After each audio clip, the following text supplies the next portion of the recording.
Let's introduce the panel. So from the far end here, a few people who are into trail running should probably recognise Andrew Tuckey, although he's so far in front of the field then maybe not. Andrew has just gone from strength to strength. He's actually been a client here at the Body Mechanic. We're responsible for keeping him in one piece. And over the last 3 years, his trail running really has gone from strength to strength. So last year in the 6 foot, he placed 6th. Is that right, Tuckey? About 6th. Yeah, somewhere that so. one didn't count. Yeah. The Buffalo Stampede a few weeks later, which is a 75k trail run down in Victoria, with just on 4,500 metres of climbing. He was 3rd in that. In the North Face 100 in the Blue Mountains, which I imagine most of you will be familiar with, he had a sprint finish and just dipped into 2nd place, and it literally was a sprint finish with 150 metres to go. Two of them were neck and neck. He then went over to Mont Blanc and did the UTMB, which is a 100-mile trail run with 10,500 metres of climbing. Goes through the night, and that was a full international field. He finished 6th in that one. And then just recently he ran from the coast to Kosciuszko. There are some people mad enough to do that. It's 240k on a road, and he won it and beat the record in 24 hours and 30 minutes. So that's 6-minute Ks on average for 240k, including a hill.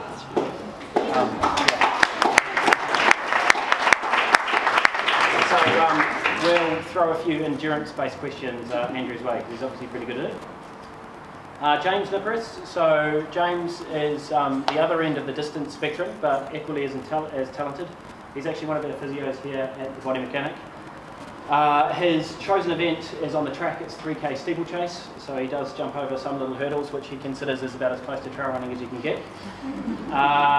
His super endurance event he described recently was a 10k on the track, so that's about as long as it gets for him. And he's about to head off to the World Cross Country Trials down in Canberra. Yep, in Canberra, to try and qualify for the Australian team. James was lucky enough last Christmas, or not lucky enough, he organised going to Kenya. So he went to E10, which is the little the village in the Rift Valley where pretty much all the best athletes in the world at some point in the year base themselves for their altitude training. There's a whole lot of international coaches there in training camps. So we're going to ask James a few questions about training in Kenya, about altitude, and what it is that makes the Kenyan so special. We have Peter Carriage here. So Peter is a sports dietitian who works with Dr. Tom Cross. Peter has had 10 years working with elite teams.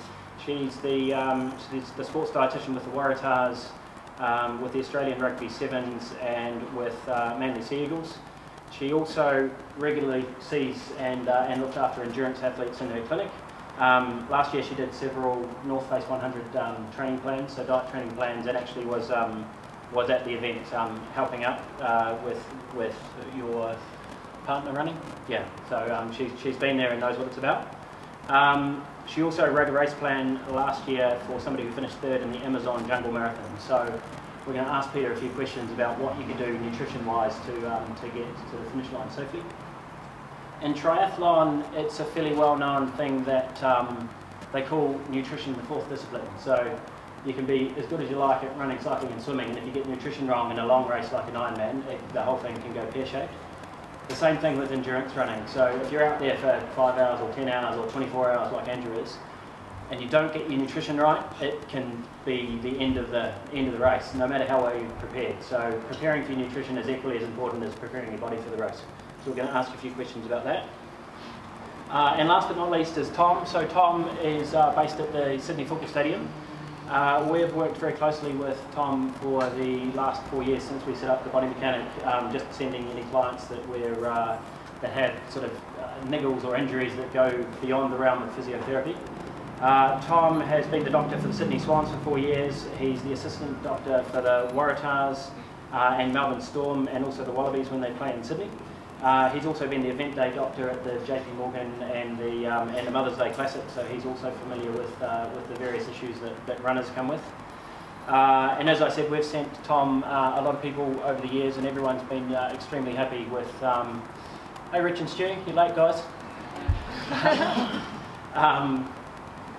Yeah, so it's knowing Tom and having full faith in the service he can provide for runners to get them back on track.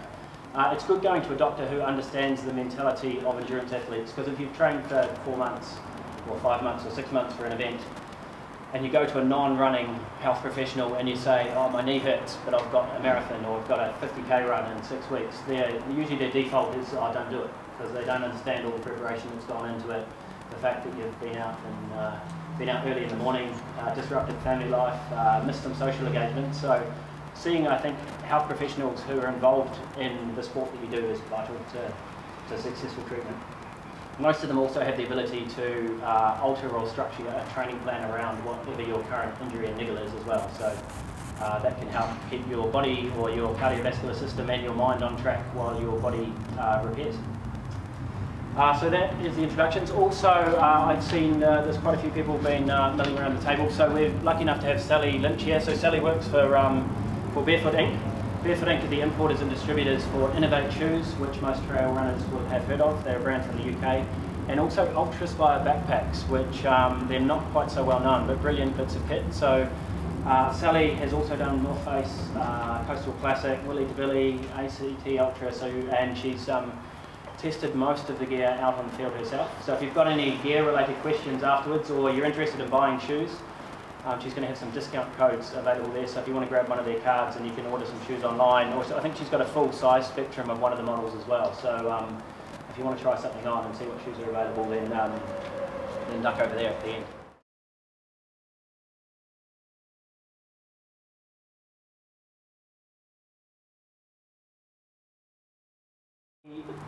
There's been a lot out in the media recently about low carb and high fat diets. I'm sure you're all aware of that, and whether or not trying to fuel high fat rather than low carbs works during a race.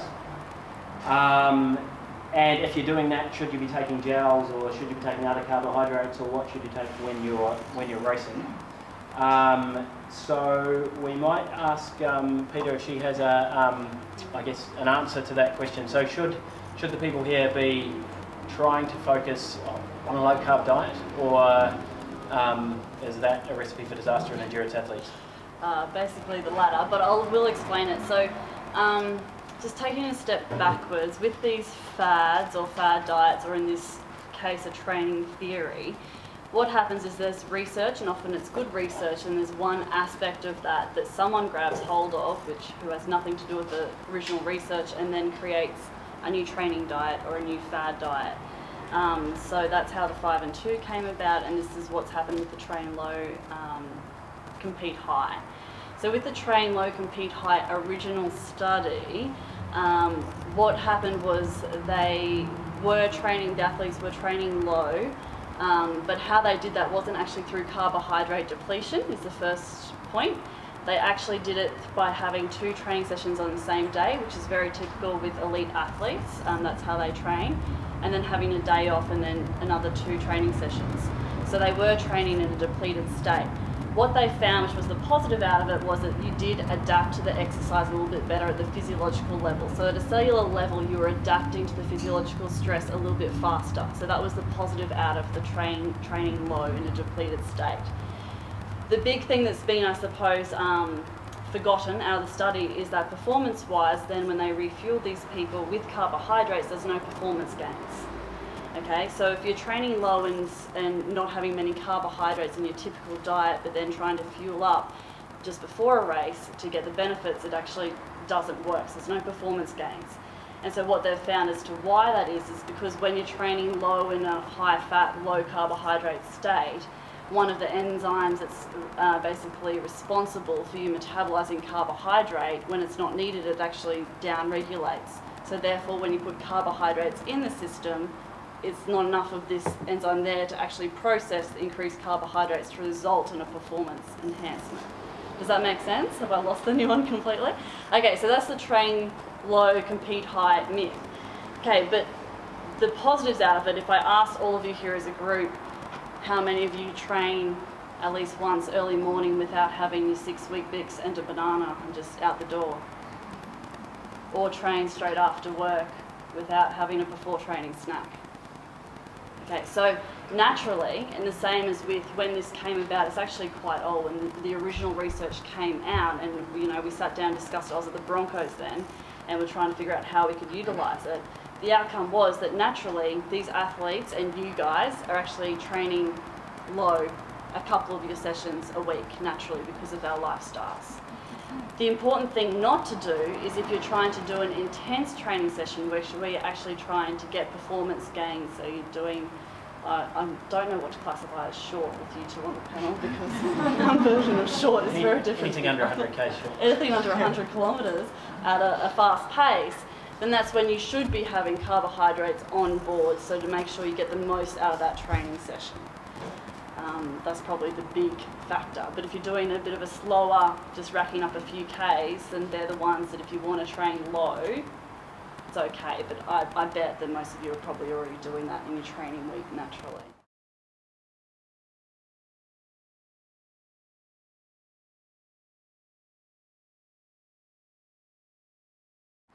So if we go back to what's happened in the last 40 years where people have been focused on carbohydrate loading, there's also a thought with when you're doing that is you do like 3 days of depletion, not in a training phase, this is in a tapering phase. 3 days of depletion and then overloading the 2 nights before at the pasta party before the triathlon or whatever it happens to be, with the aim of increasing your muscle glycogen stores of carbohydrates as much as possible. Does that work? Okay, so to do that properly, once again, the research, the amount that you actually need to consume is ridiculous. So, I mean, I have written plans for people to actually carbohydrate load appropriately, but it's 10 to 12 grams per kilogram, so it's a lot. So it's not just a pasta the night before isn't enough, so just forget about it. So with the elite people going to the Olympics, they will get a plan leading up to it that will carbohydrate load them, but the performance enhancement, the amount of carbohydrate you need to actually consume to get that, I once again bet that 80% of the people don't even get close to that, so they're not actually getting the performance enhancement, and it actually works better in females than males. So females, naturally we store a little bit less glycogen in our muscles, so there's better results for females to carbohydrate load than males. So you can do it properly, but most people don't, in which case I always say with your tapering, you probably naturally, because you're tapering, if you just continue to eat normally, that almost does the carbohydrate loading for you, and then eat foods that you know work well for you leading up to the race you feel comfortable with, is usually what I recommend to people. And 9 times out of 10 that will involve a carbohydrate meal the night before, which is great. But I've had elite triathletes that sit really well with a homemade pizza the night before, quite low in carbohydrates. So that's where it goes with, you go for comfort over performance enhancing, unless it's very specifically been planned for you. Excellent. I think a general rule of thumb with that is don't try anything particularly new in the 2 days before a race or during a race. If you haven't tried it out training, then don't do it in a race because it can definitely spell disaster.